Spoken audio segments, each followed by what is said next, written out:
Yeah, you were supposed to fight Bobby in King of the Cage. That's the guy. That's the guy I was talking about. It was him. That's how I got to Pride because he didn't fight me. Yep. It's him. Yep. I remember that name when he said. I'm like, I haven't heard that name. Well, there was something. What happened was you had an opponent, right, that backed out. Or Bobby had an opponent that backed out. No. Somebody had an opponent that backed out. No. And then they try to put you in, or they try to put him in with you. No. And he was like, no matter what you say, the answer is no. No. He's going to tell you. It's the fight that Terry talking about. No, I'm telling you exactly Terry what Treblecock came on the podcast talking about I couldn't remember his name. He said Bobby Salver. He had just fought in Pride. He fought Vitor or somebody in Pride. He did. Yes, he did. Okay, so he was supposed to fight me, and I was cutting weight, and he came in there while I was cutting weight. I had like half a pound to go. He was like, "You can stop cutting weight. I'm not going to fight." I was like, "Why?"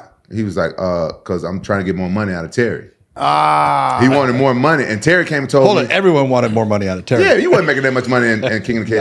I was happy with what I was getting paid. I wasn't getting paid much, but I was happy. You know what I'm saying? Because I knew what I was going to do. $2,000-$3,000 back then. We thought we were rich. I never made $2,000 or $3,000. See, he got paid $2,000 while he was in Pride to come back to King of the Cage. Yeah, he talked about it on the podcast. Yeah, $1,400. I never made $2,000 in King of the Cage, even after I left Pride. Wow. I never did that. But at that time, I knew why I was fighting. I knew I was going to make the big bucks one day. But so he backed out because he wanted more money, and I stopped cutting weight. I said, okay, fuck it. I stopped cutting weight. Terry had talked. He said Terry talked shit about him. Said, he said, man, he's scared to fight you. He asking for more money and blah blah blah. You know how I promote stuff. So he's like, but the guy from Pride is here. He want to see you fight. He said, so I got to find somebody for you to fight. So he grabbed a big hillbilly out of the fucking crowd with some cut off shorts. So I'm sorry I said it. That's what he was. I believe it.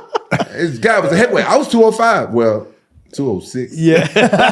207. Yeah. I stopped cutting weight. And this guy was a heavyweight. And he called him out there, and it was Bobby Southworth. Whatever happened to him? So he's in San Antonio. He owns an American Kickboxing there in San Antonio. We just had him on the podcast probably a couple weeks ago. Did he ever continue fighting? Yeah, he was on the Ultimate Fighter. I didn't. He was on the first. Yeah, he was on the very first Ultimate Fighter. I didn't even watch the episodes I coached. Yeah, not one. I could be wrong.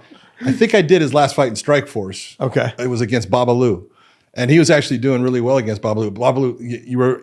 In Strikeforce, you weren't allowed to throw elbows on the ground, but you were allowed to throw them in the stand-up.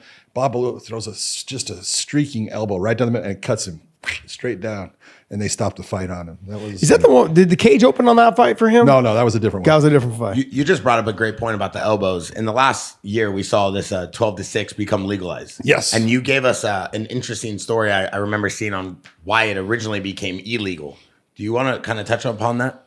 Yeah, what happened is it was Lorenzo Fertitta was when he bought the UFC. You got to figure he got it at UFC 30 between 29 and 30. Yeah, and the first show that they did, and this is how Dana became friends with Donald Trump and everything was the first show they did was at the Trump Taj Mahal in New Jersey.